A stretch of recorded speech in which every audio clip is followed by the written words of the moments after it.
What are some of the main points of this Pentagon report?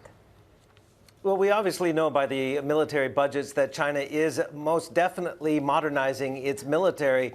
And again, you know, the assessment of the nuclear capabilities, this assessment is coming from the Pentagon in its annual report to Congress. And they are saying that that nuclear arsenal allegedly is growing at a much faster pace than previously believed.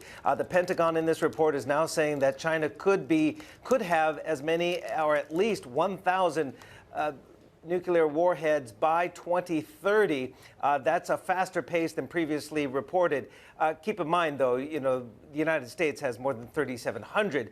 What the missiles you're seeing here is in front of Beijing. Those are the Dongfang 21D, DF-21D. They're not necessarily nuclear capable, but these missiles are known to the Pentagon as the carrier killers. So China is definitely modernizing. And in this report, they also say it cites the alleged construction of at least 3 missile silo fields capable of containing hundreds of new ICBMs. And of course, as you mentioned, this report by the Pentagon comes on the heels of those reports that China over the summer conducted hypersonic weapons systems tests. Hypersonic weapons potentially could send missiles and warheads around down south around the South Pole and avoid the Northern Hemisphere anti-missile systems of the United States. And it is something that General Mark Milley told Bloomberg Television last week in an interview that aired last week that was potentially America's Sputnik moment if China was indeed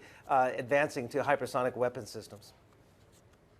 Steve, we've mentioned that ramped-up rhetoric over Taiwan. There's been a flurry of sometimes worrying conversation happening. Are we seeing Beijing now sort of backtracking that a bit?